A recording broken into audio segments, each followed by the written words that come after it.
یا الله اوس چې شوم وای یا الله دا ستا کتاب دی. یو ناوړه پیښه منځ راغلې وه چې په هغې کې د سردار حسین فاریق چې کوم تره دی الله دې وبخي او الله بخلی دی ظاهر شاه کاکا هغه په هغې کې وفات شوی و.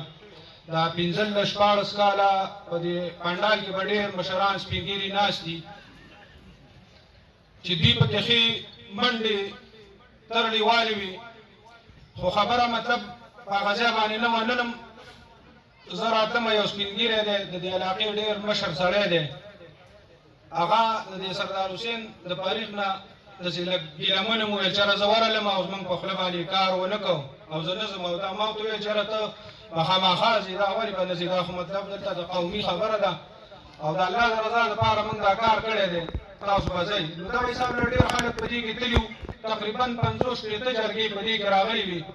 خو دې کې څه د روغې کار نه کېده. بیا په 2022 کې د میرافضل فاریق چې کوم دی دوی سره زما د خاندان یو روابط دي، یو تعلق دی ورسره. زه چونکې د یو داسې خاندان سره تعلق ساتم چې زما خاندان چې کوم دی د ټرانسپورټ سره وابسته دی او دویم د ټرانسپورټ کار دی. نو زما د ترونو د پلار او د رونو د ټولو سره مطلب دا زمونږ د دوی تګ راتګ و. نو دوی ما ته وویل چې مطلب تاسو په دې خبره کې ماله یو منډه وکئ، یو خواري راله وکئ، کوشش راله وکئ. په هغې کې ما ځان سره د بدرزمان نجیب شان د مشر د دې علاقې هغه ملګری کړو او زموږ دا خبرې سردار حسین سره داسې ټیم په ټیم باندې روانې شولې وي. هفته کې 2 هفتې بس 3 هفتې بس تلو او راتلو به الله دې سردار حسین په شان د مشر خاندان له ورکړي. زموږ د جرګې ډېر زیات احترام او عزت کړی دی. موږ سره په دې جرګه کې امجد حاجي صاحب چې کوم دی دا معروف ټرانسپورټر دی د پېښور سره تعلق ساتي او په اصل باندې دام عثمان خیل قوم سره دی. مفتي صاحب په سربراهۍ کې موږ دا جرګې شروع کړلې چې په هغې کې مفتي صاحب زموږ سربراهي کوله. الله دې دوی له ډېر عمر ورکړي. یو خاکساره یو ملنګساره شخصیت دی. داسې شخصیت په ډېرو کمو علاقو کې او په ډېر کمو ځایونو کې میلاویږي. تاسو د دوی قدر وکړئ. قسم دی چې زه د ده شخصیت تسلیم کړی یم. زه چې ده ته مخامخ شم مطلب زه ډېر ځان دغه ګڼم چې لکه مطلب الله پاک ما نه د دې روغې جوړې دا کومه وسیله چې راکړې ده نو دا د دې مفتي صاحب سره زما دا ملاقاتونه او دا ناسته پاسته وشولله. نو زه دا یو د الله د طرفه یو تحفه ګڼم چې لکه مطلب زه د مفتي صاحب سره میلاو شوم او د ده سره زما هغه خوراک څښاک وشو، تګ راتګ هم وشو. بهر خبرې ډېرې اوږدې کوو نه. فیاض خان صاحب ته هم ستړي مه شي، وایي په خیر راغلی. موږ د جرګې ممبرانو په دې کې ډېرې زیاتې خواريانې وکړلې چې په هغې کې امجد حاجي صاحب، د پیر اکبر صاحب او لال کریم حاجي صاحب، شاه خالد بھائی، بدرزمان ملک صاحب او داسې نور ډېر ملګري خاص سره موږ دغه 15 کسانو دې کې دا تګ وضو شروع کړې وه. او د مفتي صاحب په دې کې به ته زه یو خبره وکړم، دا زه دغه نه وایم، زموږ د طرفه دواړه فریقین معاف هم دي. لکه که موږ ته د جرګې په دوران کې د مفتي صاحب ته یا د نورې جرګې ته کومې خبرې شوي موږ بلکل د زړه نه ایستلي دي. خو ستاسو دپاره د نور قوم ته یو خبره کوم چې لکه مطلب دا مفتي صاحب تاسو له یو خبرې له راشي یا ستاسو یو جرګې له راشي یا ستاسو یو سولې له راشي، نو تاسو د ده ډېر زیات احترام کوئ، د ده ډېر زیات عزت کوئ. دا یو داسې شخصیت دی چې دا یو موږ یو ټیم کې د سردار حسین فاریق سره په یو خبره باندې لږ معمولي تراو تریخوالی راغلی. نو د مفتي صاحب ورته ویلې چې مطلب ته یو غریب او یو بېوس او یو مطلب زرینه مسکین سړی زه تا سره دغه نه کوم،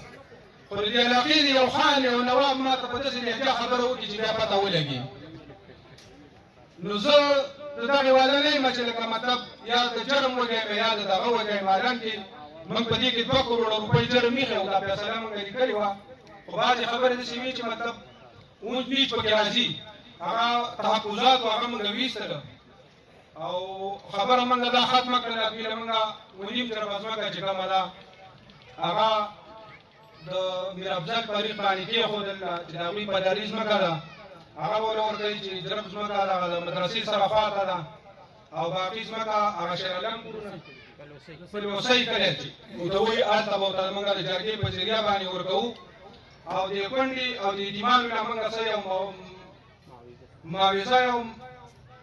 مطلب چې موږ هر څه معاوضه ورکړو لکه مطلب د چا ازاله پې کېږي نه خو د دوی د دادرسۍ دپاره موږ د جرګې او خاص کر مفتي صاحب موږ ته بار بار دا ویلي دي چې لکه مطلب دا سړي غریبانان دي دا یتیمان دي حالانکې د دوی د طرفه موږ ته ښې سختې خبرې میلاو شو خو مفتي صاحب هغه زړه ته نه دي نیولي حضرت عمر فاروق یو کوپار چې کوم د هغې راسملولی و وایي دواړو سمشتو ګریوانو نه هغه کوپار چې کوم دی هغه په عمر فاروق صاحب باندې لاړې راتو کړي چې لاړې راتو کړي نو هغه عمر فاروق صاحب هغه کافر پرېښوده نو اصحاب کرامو ته وویل چې تا باندې مطلب هغه وکړو او لاړې هم درتو کړي چې ستا یې پرې حرمتي وکړي او تا دا پرېښوده ویل چې نه دا ما د اسلام دپاره کړی و دا راسملولی مې هغې دپاره و خو دا لاړې په ما باندې راتو کړلې دلته اوس ما خپل خواب پیدا شم نو په دغه وجه باندې دا ما کړو نو کافر هم راپاڅېده او هغه مسلمان شو داسې ده مفتي صاحب نه نو داسې ده چې مفتي صاحب دوی د زړه نه معاف کړي دي که کومه خبره یې سردار حسین به یې بار بار هغه خبره کوله او ګل محمد ګل به یې او سید علي شاه به یې چې مطلب دوی په هغه خپله دغه باندې پښیمانه وو چې مطلب یو خبره نیمه شوې وه موږ په خپله مفتي صاحب ته سوال کړی و چې مفتي صاحب دا خبره چې معاف شي نو ښه ده بس هغه د زړه نه معاف کړو زه ستاسو ټولو شکریا ادا کوم د مفتي صاحب د انداز چې د جرګې دی دا ډېر مختلف دی د قبایلو د جرګې نه هم ډېر مختلف دی